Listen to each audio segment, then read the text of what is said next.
ప్రభునందు ప్రియమైన దేవుని సంగమా, గనులైన మీ అందరితో కలిసి అల్పుడునైన నేను కూడా ప్రభు సన్నిధిని పంచుకోవడానికి ప్రభు నాకు ఇచ్చిన శ్రేష్టమైన సమయాన్ని బట్టి ప్రభువుకు వందనాలు, కృతజ్ఞతలు తెలియజేస్తున్నాను. జీవము గల దేవుని సంఘ నాయకులు అయ్యగారికి, అమ్మగారికి ప్రత్యేకంగా వందనాలు తెలియజేస్తున్నాను.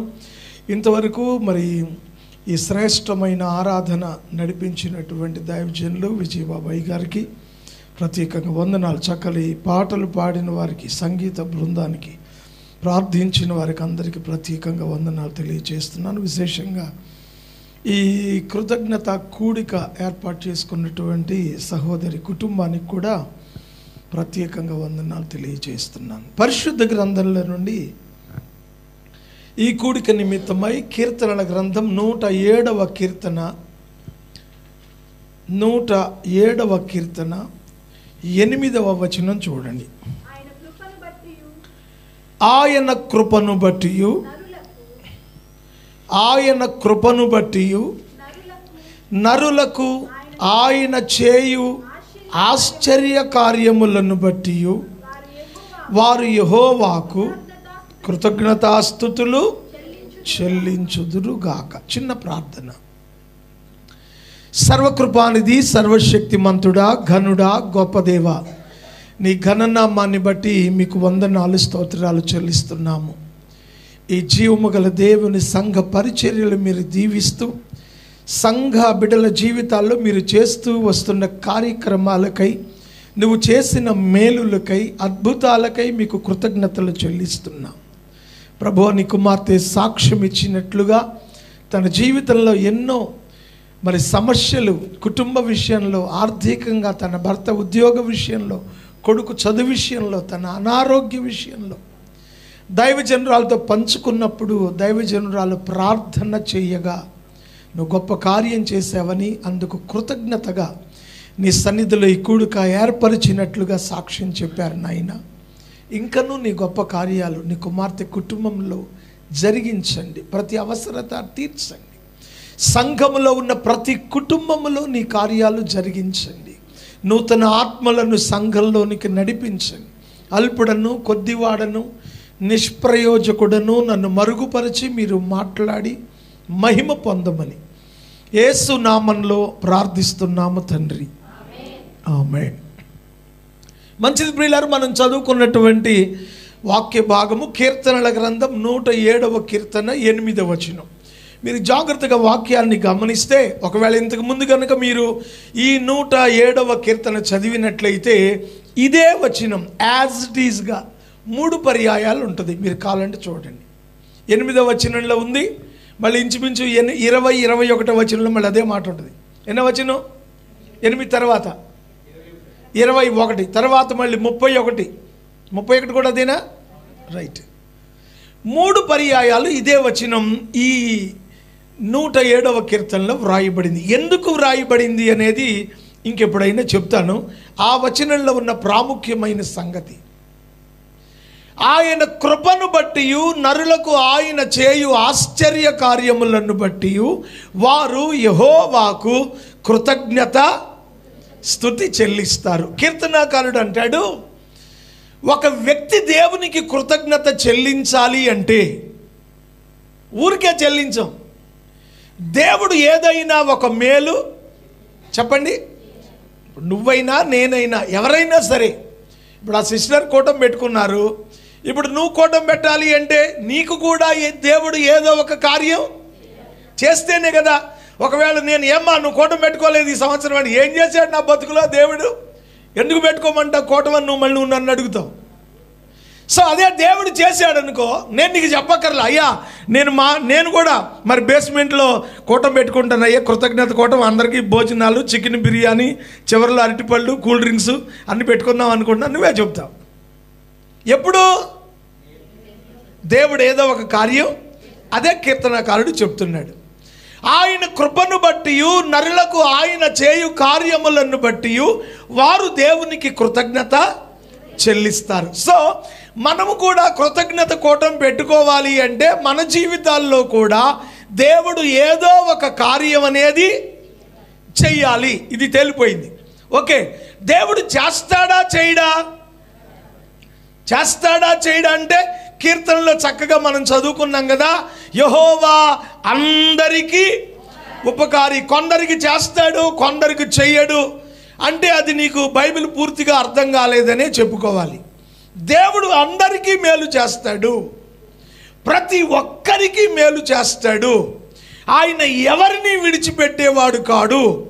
అందరూ ఇలాగే దేవుని సన్నిధిలో కృతజ్ఞత చెల్లించాలని దేవుడు కోరుకుంటున్నాడు. సో ఇది కూడా క్లియర్ అయిపోయింది. దేవుడు అందరికీ ఉపకారి అంటే అందరికీ మేలే చేస్తాడు. అయితే ఎలా చేస్తాడు ఇది మనం తెలుసుకోవాలి. ఒక బీరువాలో ₹1,00,00,000 ఉన్నాయి. ఆ బీరువాలో ఉన్న ₹1,00,00,000 తీసుకోవాలి అంటే దాన్ని తెరవడానికి ఒక చిన్న తాళపు చెవి ఉంటుంది, అవునా కదా? ఈ చిన్న తాళపు చెవి లేకుండా ₹1,00,00,000 బీరువాలో ఉన్న నువ్వు చెప్పుకుంటుంది తప్ప దాంట్లో వచ్చి తీసుకోవడం నీ వల్ల కాదు. తీసుకోవాలంటే ఏం కావాలి? ఇది బైబిల్ అనేది ఆశీర్వాదాల గని. ఇదొక ఆశీర్వాదాల గని. ఈ గనిలో నుంచి ఆశీర్వాదాలు తీసుకోవడం నీకు తెలిసి ఉండాలి. ఒక వజ్రాల గనుల మీద పరిశోధకుడు, ఆర్కియాలజిస్ట్ అంటారు, వజ్రాల పరిశోధకుడు ఒక వజ్రాల గని ప్రాంతంలో అలా నడుచుకుంటూ వెళతా ఉన్నాడట. దారికి అటువైపు ఇటువైపు చిన్న చిన్న గుడిసెలు ఉన్నాయి. గుడిసెలు తెలుసుగా, మన ఊళ్ళో పల్లెటూళ్ళలో ఉంటే పేదవాళ్ళు నాబోటోడు చిన్న గుడిసె వేసుకొని దానికి ఒకటే తలుపు ఉంటుంది, 5-6 కిటికీలు 10 దర్వాజాలు ఉండవు. పేదవాడు గుడిసెకి ఒకటే తలుపు. అలాంటి గుడిసెలు ఉన్నాయి. ఈయన నడుచుకుంటూ వెళ్తూ ఉండగా సడన్గా వర్షం పడింది. వర్షం పడేటప్పటికి మరి కావాలని తడవం కదా, కటికిన దారి పక్కనే ఉన్న ఒక గుడిసెలోకి వెళ్ళాడు. ఆ వసారులో నిలబడ్డాడు, లోపలికి పోలేదులే. అంతలో గుడిసెల్లో నుండి ఓ పేదవాడు బయటకు వచ్చి, సారు బాగా వర్షం పడేటట్టుంది, కొంచెం లోపల కూర్చోండి అని లోపలికి తీసుకెళ్ళాడు. పేదవాళ్ళ ఇంట్లో ఏముంటాయి చెప్పండి, ఏదో చిన్న పీట లాంటిది వేశాడు. ఆ పరిశోధకుడు, వజ్రాల పరిశోధకుడు దాని మీద కూర్చున్న పూరి గుడిసె అంతా చూస్తున్నాడు. ఇంట్లో కూడా వర్షం పడుతుంది. అతన్ని చూస్తే బాగా చిక్కిపోయి పేదవాడు, మాసిపోయిన గడ్డం, చిరిగిపోయిన బట్టలు, చాలని తిండి, ఆ పేదరికం కనపడుతుంది ఆ గుడిసెలో.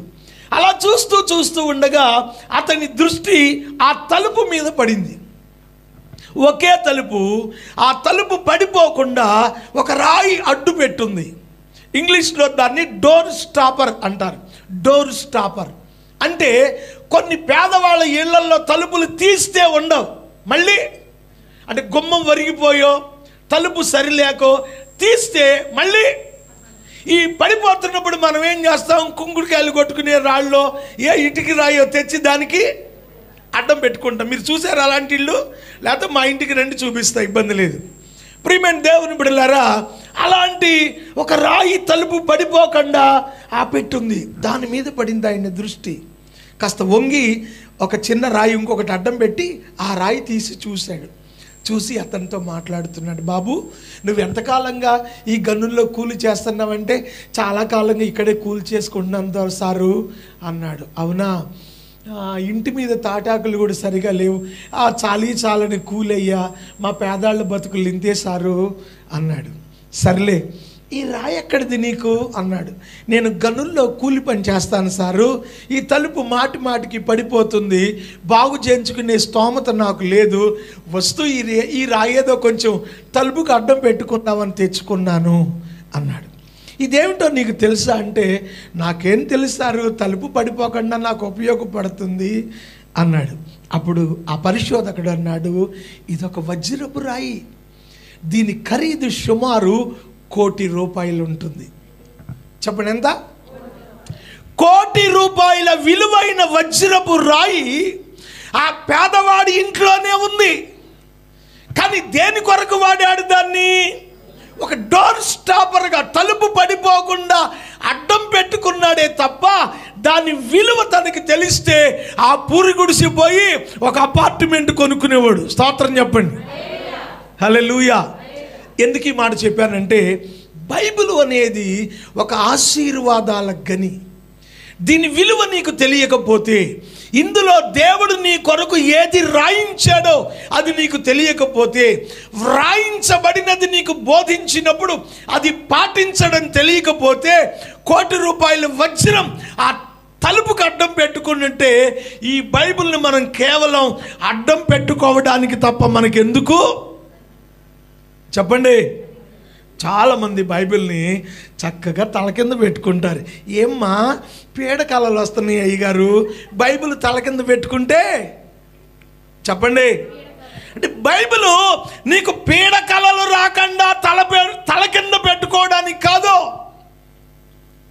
ఈ బైబిల్లో ఆశీర్వాదాలు కోట్ల కొలది ఉన్నాయి. అది తెలుసుకొని పాటించగలిగితే నువ్వు కోటీశ్వరురాలు అయిపోతావు. నువ్వే ఇక్కడ నిలబడి చెప్పండి చెబుతావు. ఇక అంతే, ఇక అందులో డోకలేదు. ప్రియమైన దేవుని బిడ్డలారా, జాగ్రత్తగా గమనించండి. ఆయన కృపను బట్టి, నరులకు ఆయన చేయు ఆశ్చర్య కార్యములను బట్టి వారి దేవునికి కృతజ్ఞతాస్తుతులు. సో దేవునికి ఏదైనా మనం కృతజ్ఞత చెల్లించాలి అంటే దేవుడు మనకు ఏదో ఒక మేలు చెయ్యాలి. అంటే మనం ఏం చెయ్యాలి అని మనం అడుగుతాం. ప్రభువా, మన అవసరాల చిట్ట దేవుని ముందు పెడతాం, తప్పేం లేదు. ఆయన కాకపోతే మనకు ఎవరున్నారు? మన కష్టాలు తీరాలన్నా, కన్నీళ్లు తొడవబడాలన్నా, నీ ఆర్థిక సమస్యలు తీరాలన్నా, నీ జబ్బులు పోవాలన్నా, నీ పిల్లలు, నీ కుటుంబాలు బాగుపడాలన్నా ఆయన తప్ప మనకు వేరే దిక్కు లేదు. కాబట్టి ఆయనకు చెప్పుకోవడంలో తప్పేం లేదు, చెప్పు. అయితే ఆయన నీకేం చెప్తున్నాడో అది కూడా చేయడం నీకు చేతైతే, నువ్వేదైతే చెప్తున్నావో అది నీ జీవితంలో దేవుడు చేస్తాడో. ఎప్పుడు ఆయన చేస్తాడో అప్పుడు మళ్ళీ కృతజ్ఞత కోట నువ్వు. అర్థమైందా? ఇంకేమన్నా అర్థం కావాలా? అకాయ్ అర్థమైందా? రైట్. ఇప్పుడు ఇంకొంచెం ముందుకెళ్దాం. దేవుడు ఎవరికి చేస్తాడు? దేవుడు చేయడానికి మనమేం చెయ్యాలి? బైబిల్లో ఇంచుమించు 7 సాదృశ్యాలు బైబిల్లో మన కొరకు పెట్టాడు. 7 సందర్భాలు ఉన్నాయి. మీకు బాగా తెలిసిన సందర్భాన్ని నేను మీకు వివరించడానికి తక్కువ టైంలో మీకు తొందరగా అర్థమవుతుంది. క్రొత్త సంగతి నేను చెప్తే దాన్ని నేను ఎక్స్ప్లెయిన్ చేయడానికే సరిపోదు తప్ప మీ మైండ్లోకి అది పోదు. సో మీకు తెలిసిన భాగం ఒకటి పరిచయం చేస్తాను. చూడండి, రాజుల మొదటి గ్రంథం 17వ అధ్యాయం 9వ వచనం చదవరా తల్లి. రాజుల మొదటి గ్రంథం 17వ అధ్యాయము 9వ వచనం.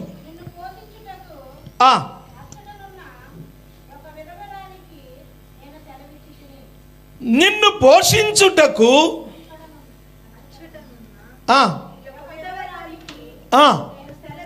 సెలవు. చాలు, మీకు ఈ సందర్భం తెలుసు. రాజుల మొదటి గ్రంథం 17వ అధ్యాయంలో దైవజనుడైన ఏలియా యొక్క సందర్భం మనం అక్కడ చూస్తాము. ఈ ఏలియా అహాబుతో వాదమాడినప్పుడు ఆ సందర్భంలో భూమి మీద 3.5 సంవత్సరములు వర్షమైనను మంచైనను పడదు అన్నాడు. ఆ మాటను దేవుడు రూఢిపరిచి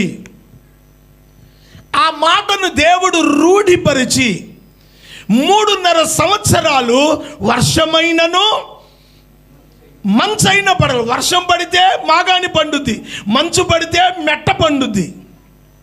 మినుములు పెసలకి వర్షం అక్కర్లా, ఏం కావాలి? మంచు సరిపోద్ది. సో మాగాని లేదు, మెట్ట పంటలు లేవు, అన్ని పంటలు ఆగిపోయాయి. భయంకరమైన కరువు. ఏలియా ప్రభువుకు ప్రార్థన చేశాడు, ప్రభువా మరి నేను ఎలా పోషించబడాలి అంటే, నువ్వు కెరీతు వాగు దగ్గరకు వెళ్ళు, కాకుల చేత నీకు ఆహారం పంపిస్తాను అన్నాడు. సో కెరీతు వాగు దగ్గరికి వెళ్ళి ఆ చెట్టు క్రింద కూర్చుని ప్రార్థన చేసుకున్నాడు. దేవుడు కాకులకు ఆజ్ఞాపించగా ఆ కాకుల ద్వారా దేవుడు ఏలియాని కొన్ని దినాలు పోషించాడు.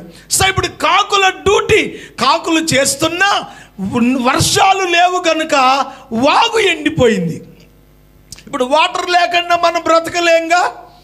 కాబట్టి ప్రభువా మరి వాగెండిపోయింది, నన్ను ఏం చేయమంటావు అన్నాడు.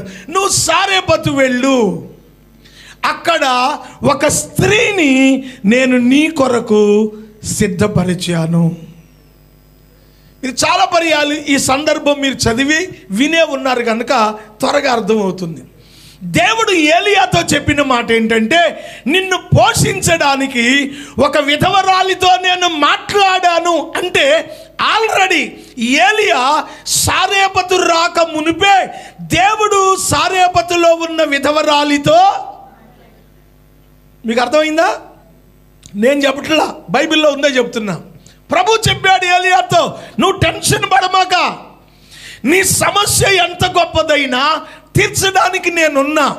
అయితే ఈ కరువు కాలంలో నిన్ను పోషించడానికి సారేపతులో ఒక విధవరాలితో నేను మాట్లాడాను. అంటే దేవుడు ముందుగా విధవరాలి దగ్గరకు వచ్చాడు. ఈవిడ ప్రతిరోజు కూడా దైవభక్తి కలిగిన స్త్రీ ప్రార్థన చేసుకుంటుంది. ప్రార్థన చేసుకుంటుంటే ప్రభు మాట్లాడాడు, అమ్మా చిత్తం ప్రభువా, ఏన్నైనా ఈ పేదరాళ్ళు, ఈ విధవరాలను కనికరించావా తండ్రి?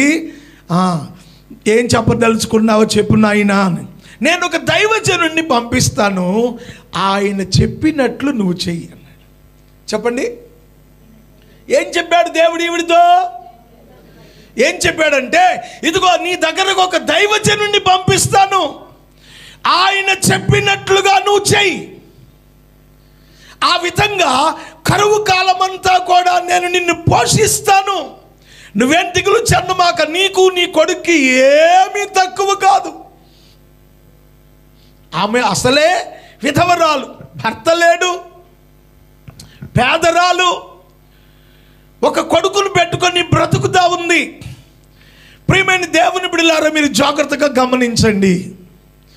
దేవుడు ఆమెతో మాట్లాడుతూ ఉన్నాడు, నేను ఒక దైవజనుడిని పంపిస్తాను, ఆయన ఏది చెప్తాడో అది చెయ్యి.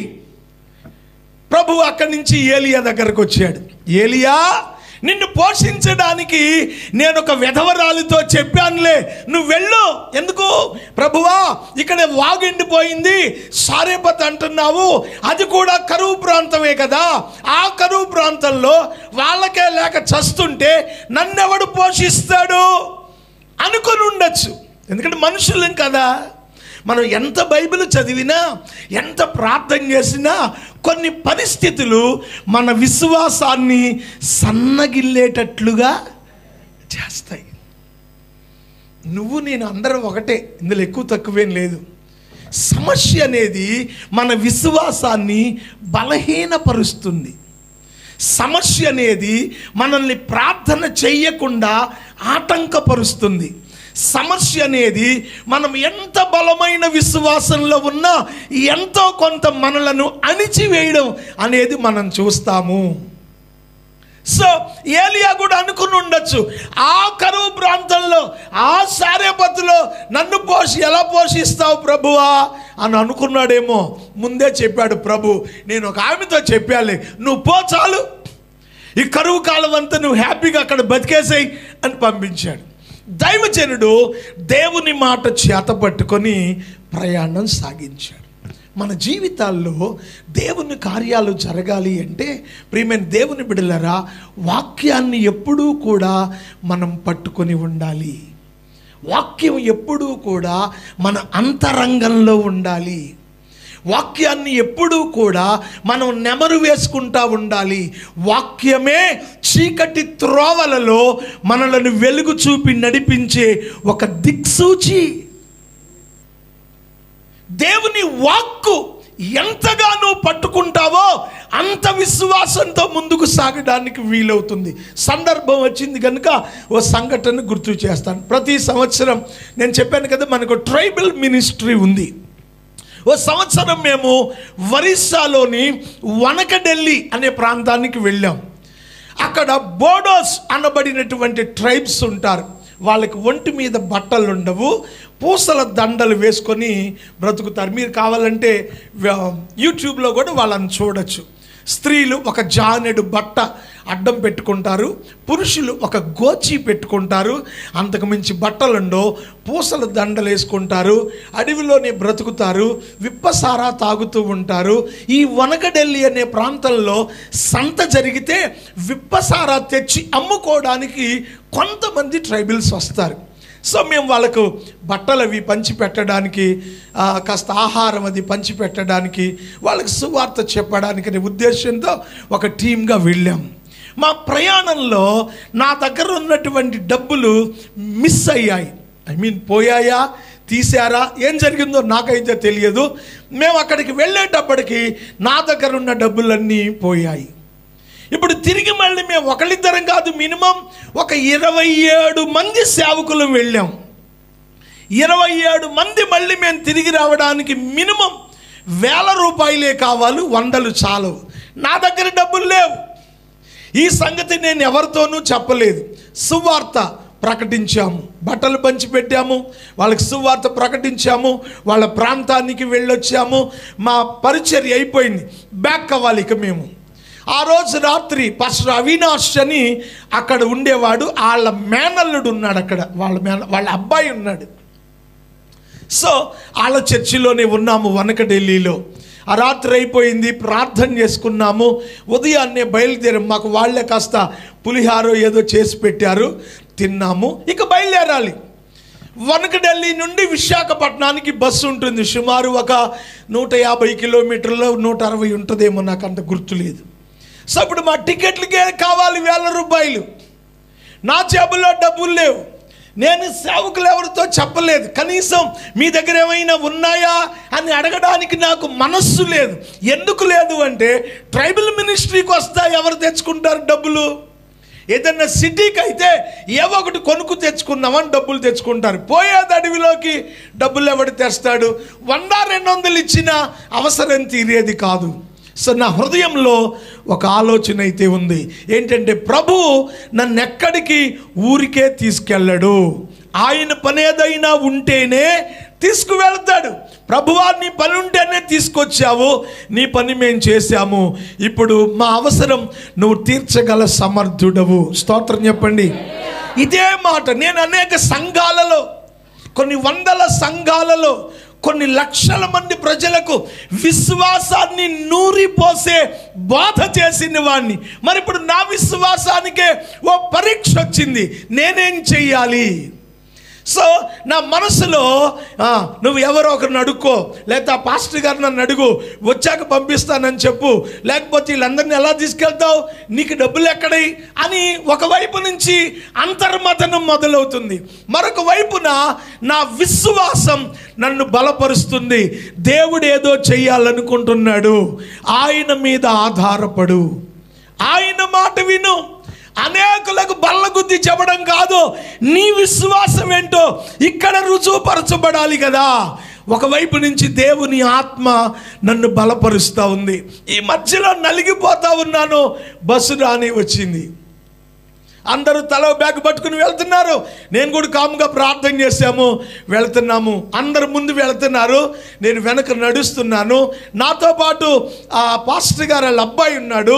ఆయన నన్ను దాటో 10 అడుగులు ముందుకే కానీ వెనక నుంచి ఎవరో నన్ను చేపట్టుకు లాగినట్టు అనిపించి నుంచుంటే ఒక ఆమె, ఆ పాస్టర్ గారు వాళ్ళ మేనత్త, భర్త చనిపోయిన వాళ్ళ మేనత్త, కటికిని నా చేతిలో ఏదో పెట్టేసి, అయ్యా మా మేనల్లుడికి చెప్పమాక, రాత్రి ప్రార్థనలో దేవుడు నాతో మాట్లాడాడు, ఈ డబ్బులు నీకుమని చెప్పాడు.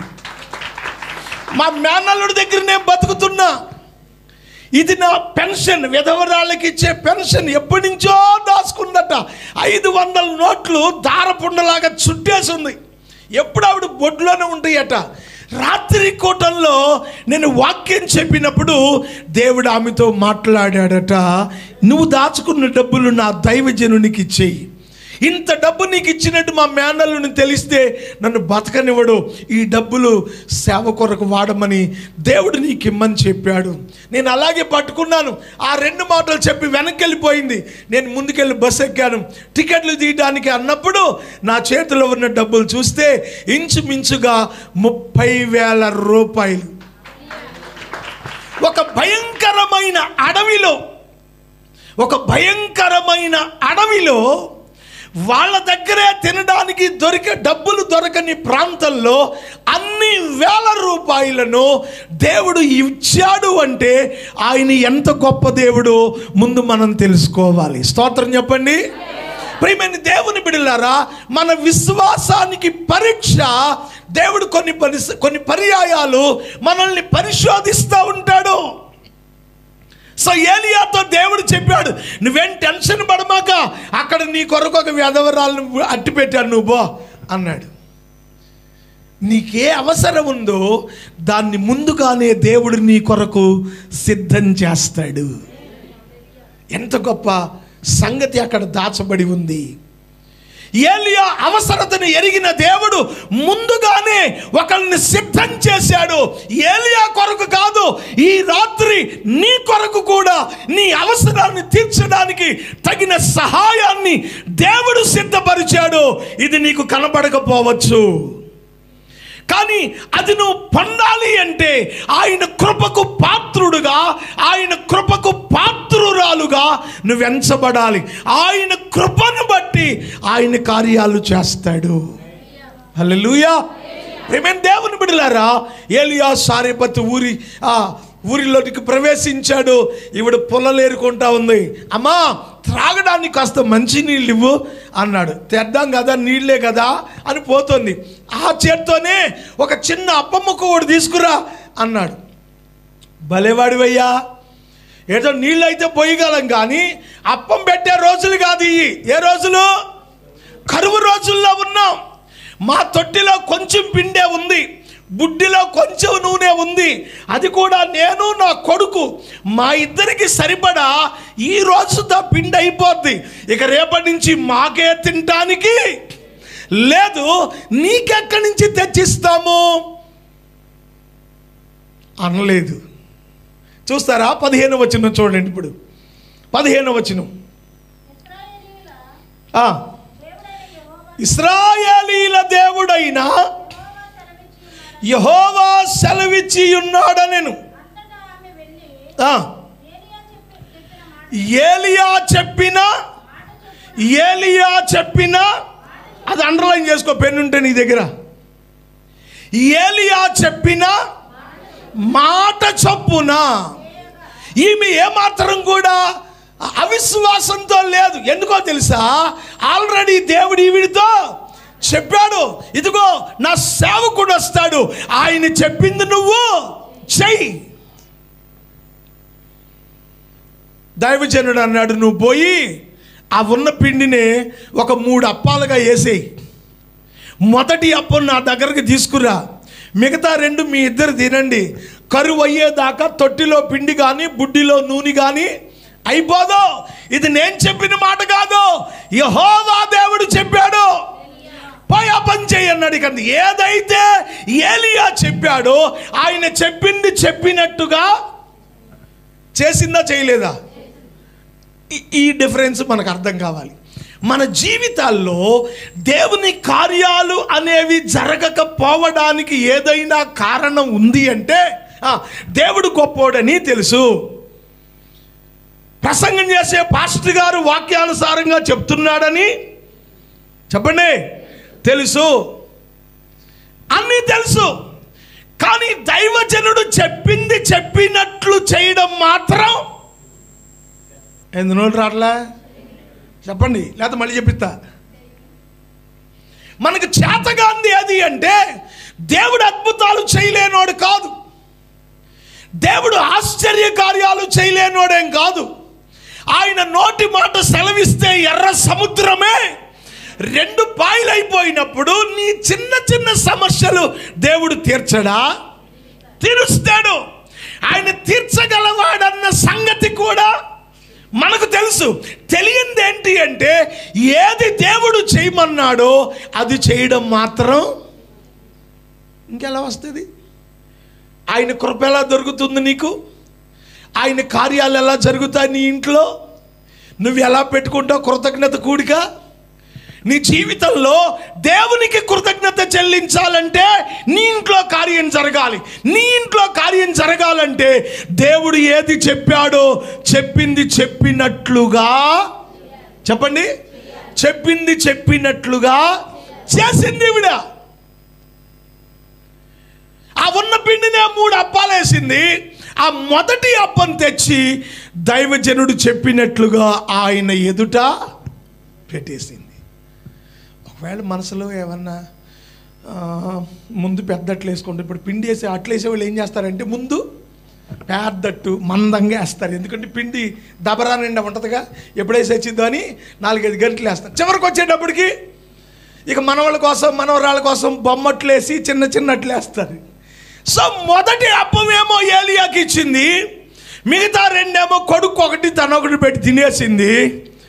ప్రార్థన చేసుకున్నారు, ఆ రోజున పడుకున్నారు. తెల్లారిపోయింది. అమ్మా ఏంటి పొయ్యి అంటించలేదు? ఇంకేం వండిస్తావు? పొయ్యి తొట్టిలో పిండి అయిపోయింది, బుడ్డిలో నూనె. అయ్యో పిచ్చిదానా, ఎంత విశ్వాసంతో మాట్లాడుతున్నావు? నేను చెప్పలేదా నీకు? దేవుడు ఏమన్నాడంటే కరువు అయ్యేదాకా నీ తొట్టిలో పిండి కానీ నీ బుడ్డిలో నూనె కానీ అయిపోదని చెప్పాడు. నేను చెప్పింది విని నువ్వు చేసావు కదా, ఇంకా దేవుడు ఎందుకు అద్భుతం చేయడు? దేవుడు చెప్పింది నువ్వు చేసావు గనక దేవుడు అన్నది అన్నట్లుగా నీ బ్రతుకులో చేసేసాడు. పో చూడు ఒకసారి అన్నాడు. దైవజనుని మాట మీద ఉన్న విశ్వాసంతో ఆమె కిచెన్లోకి వెళ్ళింది. వంటగది అనుకోండి, పేదరాలు కదా, వంటగది అనుకోండి. ఆ వంటగదిలోకి వెళ్ళి చూస్తే తొట్టిలో పిండి ఉందంటండి. మీకేమనిపించట్లేదా? స్తోత్రం చెప్పండి. తొట్టిలో పిండి ఉంది, బుడ్డిలోకి నూనె వచ్చింది. ఎలా వచ్చిందో, ఎలా వచ్చింది? ప్రియమైన దేవుని బిడ్డలారా, కరువు కాలం తీరే వరకు, కరువు తీరే వరకు తొట్టిలో పిండి కానీ బుడ్డిలో నూనె కానీ అయిపోలేదు అనంది బైబిల్. ఇంత అద్భుతం దైవజనుడు నీకు బోధిస్తే అట్టి దేవుని సన్నిధిలో ఆయన చెప్పినట్టు నువ్వు చేయడం చేత కాకపోతే ఎలా జరుగుతాయి దేవుని కార్యాలు? చేసి చూస్తే కదా నువ్వు సాక్ష్యం చెప్పగలిగేది. చేసి చూస్తే కదా దేవుని కార్యం నీ బ్రతుకులో జరిగేది. చేసి చూస్తే కదా దేవుడు నీ కుటుంబాన్ని దీవించేది. నాన్నగారు ప్రభువులోకి వచ్చిన తరువాత ఈ పౌరోహితం ఆగిపోయింది. ఎందుకు? నాన్నగారు పౌరోహితం చేసేది, ప్రభువులోకి వచ్చారు. మరి అది హిందూ కార్యక్రమాలన్నీ వదిలేశాక ఇక మిగిలింది. నాన్నగారు టైలరింగ్ చేసేవాళ్ళు. ఆ డబ్బులు, కుటుంబ పరిస్థితికి ఆర్థిక స్తోమత చాలడం లేదు. ఇరుగు పొరుగు వాళ్ళందరూ కూడా, ఏం సత్యనారాయణ గారు, యేసు ప్రభు నమ్ముకున్నావు, ఆ దేవుడు నిన్నేం చేశాడు, నీ బతుకేం బాగుపడింది, ఇంతకు ముందే బాగున్నారు కదా, కనీసం మేము ఇంటికి 60 రూపాయలు, మేము అద్దెకున్న ఇల్లు 60 రూపాయలు అద్దె కూడా కట్టలేని దరిద్రాన్ని అనుభవించాం. ఇంటికి 60 రూపాయల అద్దె. ప్రభు మహిమ కొరకు చెప్తున్నాను, మా ఇంట్లో ఈతాకుల చాప, ఆ చాప మీద నడుము నుంచి తల వరకు చాప మీద ఉంటే నడుము నుండి కాళ్ళు మట్టిలో ఉండే, మట్టిలు రాతి నాపరాయి కూడా కాదు. అంత భయంకరమైన దరిద్రాన్ని అనుభవించాం. ఒక వారంలో 4 రోజులు పస్తుంటే నేనే చిన్నాన్ని ఇంట్లో. నా తల్లి ప్రక్కనున్న ఒక కమ్మారావిడ ఇంటికి వెళ్ళి, ఆవిడ పేరు నాగమణిమ్మ గారు, ఒక సేరు బియ్యం ఇస్తే తర్వాత ఇచ్చేస్తానంటే ఆవిడ అందట, ఆండాళ్ళమ్మగారు యేసు ప్రభువుని నమ్ముకున్నావు, నీకు ఆ దేవుడు సేరు బియ్యం ఇవ్వలేకపోయాడా? నేను నీకు సేరు బియ్యం ఇస్తే నువ్వు అప్పు ఎలా తీరుస్తావు అని అడిగిందటండి. ఇక ఈవిడ తల వంచుకొని సిగ్గుతో తిరిగి వచ్చేసి ప్రభు పాదాల దగ్గర పట్టుకొని ఏడుస్తూ ఉందట. ఇంట్లో నాన్నగారు, అమ్మ ఎట్లాగే తినటం లేదు కదా, తిండి లేదు, 4 రోజులు పస్తున్నాక ఇక ఆ పస్తులో ఉండే ప్రార్థన చేస్తున్నారు అమ్మగారు నాన్నగారు. అప్పుడు ప్రభు మాట్లాడేట, నా కుమారుడా, నాన్నగారి పేరు జాకబ్ రాజు, నా కుమారుడా జాకబ్ రాజు, నీ కష్టార్జితములో 10వ భాగం నాకు తీసుకొస్తావా అని అడిగాడట. తినటానికి వెళ్ళాక నేను చేస్తాంటే కష్టార్జితంలో 10వ భాగం అంటున్నాడు దేవుడు. ఈయనకి అర్థం కాలేదు. ప్రభులోకి వచ్చిన తొలి దినాలు వాక్యం సరిగా తెలియదు. అమ్మకి చెప్పారట ఆండాళ్ళు, దేవుని స్వరం వినపడుతుంది ఇలా అంటున్నాడు అంటే మా అమ్మ అందట కదా, ప్రభుతో ఓ తీర్మానం చేసుకుందాం, దేవుడు మన కష్టార్జితంలో దశమ భాగం దేవునికి ఇద్దామని తీర్మానం చేసుకుందామని. ఆ రోజున వాళ్ళిద్దరూ ప్రభు పాదాల దగ్గర మోకరించి, ప్రభువా నువ్వు మాకిచ్చే ప్రతి రూపాయిలో 10వ వంతు నేను మీకు చెల్లిస్తాము అని ఆ రోజున కృతజ్ఞత కూటం అనేది కార్యం జరిగితే పెట్టాలి. వీళ్ళు ముందే కూటం పెట్టారటండి. ఇంట్లో డబ్బులు లేవు, ప్రార్థన చేయడానికి వచ్చిన పాస్టర్ గారికి చందా ఇవ్వడానికి లేవు. ఇల్లంతా చిల్లర వెతికితే ఆ రోజుల్లో 2 రూపాయలు దొరికినాయటండి. 1 రూపాయితో మరమరాలు తెచ్చి పాస్టర్ గారికి 1 రూపాయి కానుక పెట్టి మా అమ్మ మా నాన్నగారు మా ఇంట్లో ప్రార్థనా కూటం పెట్టారు. దేవుని మహాకృప, అదే చేతుల కష్టార్జితం, ఇంకా వేరే ఏ విధమైన రాబడి లేదు. దేవుడు అదే చేతుల కష్టార్జితాన్ని ఆశీర్వదించగా, దేవుడు మేము ఏ ఊరిలో 60 రూపాయలకి ఇంటద్దె కట్టలేకపోయామో ఆ ఊరిలో సొంత స్థలం కొనుక్కొని సొంత ఇల్లు కట్టుకున్నాం. స్తోత్రం చెప్పండి. ఏ నాగమణిమ్మ గారు 1 సేరు బియ్యం నీకు ఇస్తే ఎలా తీరుస్తావు అని ఆమెకు అడిగితే మా అమ్మే 5,000 చేబదులుగా ఇచ్చింది. తీసుకొని నాగమణిమ్మ గారు ఉన్నప్పుడు ఇవ్వండి అందట. వేరే వ్యాపారాలు ఏం చేయలేదు, వేరే కార్యక్రమాలు ఏమి లేవు, ఒకటి అదేంటి, ఆ చేతుల కష్టార్జితమే. ఇంకా అంతటికంటే గొప్ప అద్భుతం చెప్పమంటారా? అది కూడా విడిచిపెట్టి నాన్నగారిని దేవుడు సేవకు రమ్మన్నాడు. నాన్నగారు సేవా పరిచర్యకు వచ్చారు. సేవా పరిచర్యలో ఆ తర్వాత దేవుడు నన్ను పిలవడం, ఇంచుమించు ఇప్పటికీ 52 సంఘాలు కట్టాం. 52 సంఘాలలో 8 చోట్ల మా సొంత డబ్బులతో స్థలాలు కొని ఆ పాస్టర్లకు ఉచితంగా రాసిచ్చాం.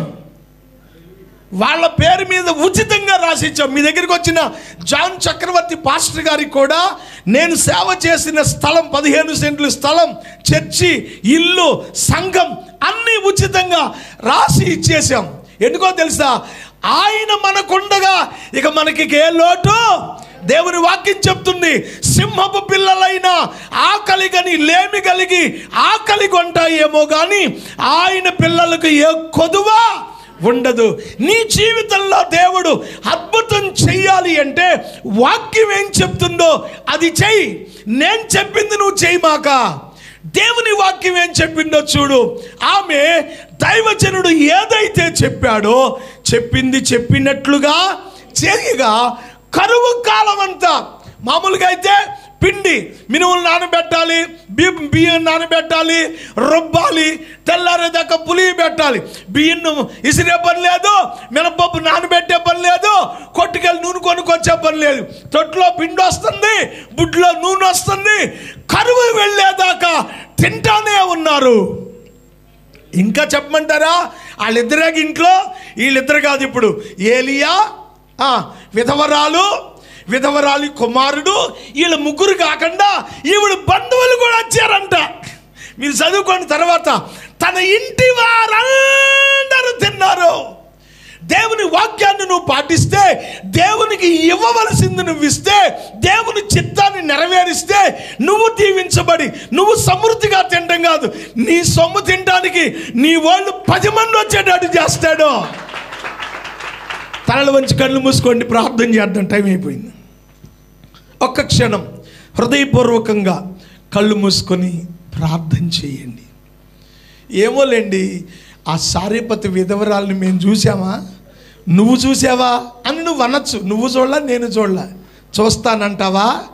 మన సంస్థ నాయకుడు జోసెఫ్ రెడ్డి గారు ఈ దేశానికి వచ్చినప్పుడు ఒక మామూలు కూలి పనివాడిగా, కాళ్ళకు చెప్పులు లేకుండా, సరిగా తినటానికి లేకుండా, ఈరోజు మీ ఆత్మీయ తల్లి ఒకప్పుడు భయంకరమైన శ్రమలు, కష్టాలు, కన్నీళ్లు, కరువును అనుభవించి అయిన వాళ్ళ చేత తృణీకరించబడి, కాని దేశంలో సహకరించే వాళ్ళు లేక, ఎండకు ఎండి మంచుకు తడిసి వాళ్ళ రక్తాన్ని చెమటగా మార్చారు.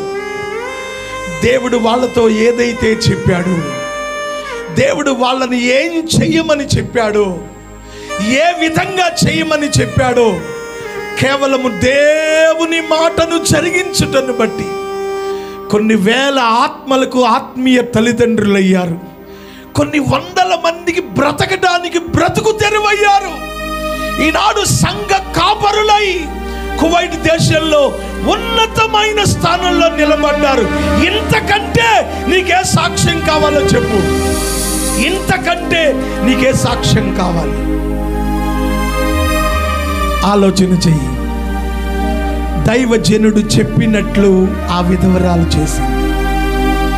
దేవుడు చెప్పినట్లు ఏలియా చేశాడు. ఏలియా పోషించబడ్డాడు. విధవరాలు కొడుకు పోషించబడ్డారు. అంతేకాదు ఆశీర్వాదాన్ని పంచుకోవడానికి బంధువులు వచ్చారు. ఈరోజు నువ్వు ఒకవేళ నలిగిపోతున్నావేమో, దుఃఖంలో, శ్రమలో, వేదనలో, బాధల్లో, అప్పుల్లో, సమస్యల్లో, రోగాలలో ఒకవేళ నువ్వు కృంగిపోయి ఉండొచ్చు. ఇదిగో వాక్యం నీకేం చెప్తుందో అది చేయడం కనుక నీకు చేత అయితే నీ సొమ్ము తినడానికి 10 మంది నీ దగ్గరకు వచ్చేటట్లు దేవుడు చేస్తాడు. నీ సమస్యలన్నీ తీర్చేస్తాడు. అనేకుల ఎదుట దీప స్తంభము మీద పెట్టబడిన దీపము వలె అనేకులకు వెలుగుగా నిన్ను మారుస్తాడు. సర్వశక్తి కలిగిన మా ప్రియ పరలోకపు తండ్రి, మీ ఘననామాన్ని బట్టి మీకు వందనాలు, స్తోత్రాలు చెల్లిస్తున్నా. అవును ప్రభువా, మా జీవిత సమస్యలు తీర్చగలిగిన జీవవాక్యం మా దగ్గర ఉంది. ఒకవేళ దాన్ని పాటించలేకనే మేము దీవించబడలేకపోతున్నాం. మా జీవితాల్లో ఏదైనా ఒక కార్యం జరగాలంటే నీ కృపకు పాత్రులుగా మేము ఎంచబడాలని మీ వాక్యం చెప్తుంది.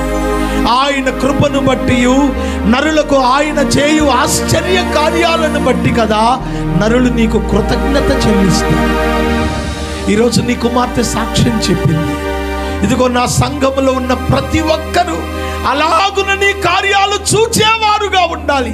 ప్రతి కుటుంబములో నీ ఆత్మ కార్యము జరిగించబడాలి. నీ వాక్యము ఏదైతే బోధించబడుతూ ఉందో, ఆ విధవరాలు ఏ విధంగా దేవుని వాక్యానికి లోబడిందో, తనకున్న పిండిలో మొదటి అప్పము దైవజనుని ఎదుట పెట్టినట్లుగా మా కష్టార్జితంలో నీ వంతుగా 10వ వంతు నీ పాదాల చెంత పెట్టి మేము దీవించబడడం కాదు, మా దీవెన చూసి అనేకులు మా ఇళ్లకు వచ్చేంతగా ప్రతి కుటుంబాన్ని దీవించి ఆశీర్వదించి విత్తబడిన మాటలు ఫలింపచేసి మహిమ తెచ్చుకోండి. యేసు నామములో ప్రార్థిస్తున్నాము తండ్రి, ఆమేన్. ప్రార్థించుకుందాం. నాతో అందరూ సకల ఆశీర్వాదముకు కానుభూతిలోకి మా పరమ తండ్రి, మీ ఘనమైన, ఉన్నతమైన, శ్రేష్టమైన నామమునకు లెక్కలేని స్థుతులు, స్తోత్రం తండ్రి ప్రభువా యేసయ్య. పరిశుద్ధుర నిత్యము వేవేల దూతగణములతో కొనేరబట్టునటువంటి దేవా, మీ ఉన్నతమైన పరిశుద్ధమైన నామమునకు లెక్కలేని స్థుతులు, స్తోత్రం తండ్రి ప్రభువా యేసయ్య.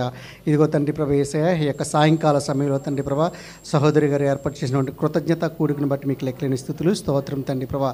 ఆ బిడ్డ జీవితంలో చేసిన మేలులు బట్టి తండ్రి ప్రభా, ఆ బిడ్డ ఏర్పాటు చేసిన కృతజ్ఞత కూనుకుని తండ్రి ప్రభా మీరు దీవించారు, ఆశీర్వదించారు. అందుకు మీకు లెక్కలేని స్థుతులు, స్తోత్రం తండ్రి ప్రభా. అలాగే తండ్రి ప్రభా ఈ యొక్క దినమును తండ్రి ప్రభా వర్తమానం ఇచ్చిన మోజెస్ అయ్య గారు తండ్రి ప్రభా మంచి వర్తమానం దయచేశారు. ఆ వర్తమానం తండ్రి ప్రభా మేము విని తండ్రి ప్రభా దాన్ని 100 60 30 100 ఫలింపజేసే భాగ్యం దయచేయండి తండ్రి ప్రభా. మరి ముఖ్యంగా తండ్రి ప్రభా ఈ యొక్క కానుకలు తండ్రి ప్రభా మీ యొక్క సేవలో వాడుకునేలాగా తండ్రి ప్రభా మీకు మహిమకరంగా జరుగులాగా తండ్రి ప్రభా మీరే ముందుండి నడిపిస్తారని ఈ చిన్న ప్రార్థన మీ పాదసరిని చేర్చుకుంటారని అతి త్వరలో రానటువంటి నజరేయుడైన యేసు నామమున అడిగి బ్రతిమాలి వేడుకొంచున్నాం తండ్రి, ఆమేన్, ఆమేన్.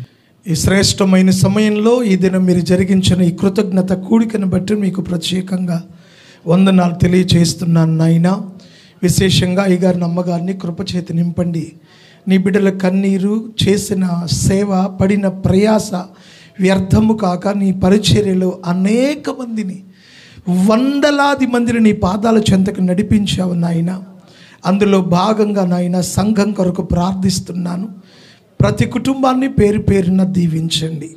విశేషంగా కూడికి ఏర్పాటు చేసుకున్న కుటుంబాన్ని వారిని ఎడలు చూపిన కృతజ్ఞతకు తగిన ప్రతిఫలంగా మరిన్ని గొప్ప కార్యాలు ఆ కుటుంబంలో పక్షంగా, బిడ్డల పక్షంగా మీరు జరిగించి మహిమ తెచ్చుకోండి. ప్రకటించబడిన మాటలు ప్రజలను మరింత విశ్వాసంలో బలవంతులుగా చేయడానికి సహాయం చేయండి.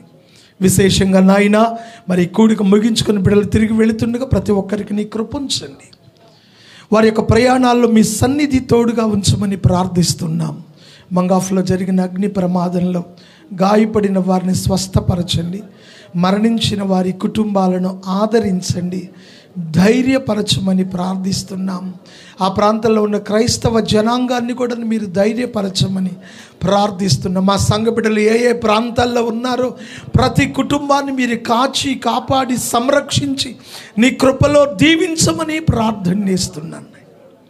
సమస్త ఘనత మహిమా ప్రభావాలు మీరు పొందినట్లుగా నీ ఉన్నతమైన దీవెనలు ప్రతి ఒక్కరి మీద ఉంచి ఆశీర్వదించి దీవించి మహిమ తెచ్చుకొనమని మా ప్రభువును ప్రియరక్షకుడైన యేసు ఘననామంలో ప్రార్థిస్తున్నాము తండ్రి. ఆమేన్. యేసు రక్తమే జయం.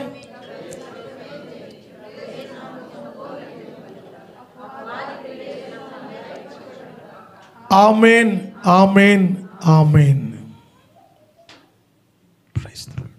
అందరికీ వందనాలు.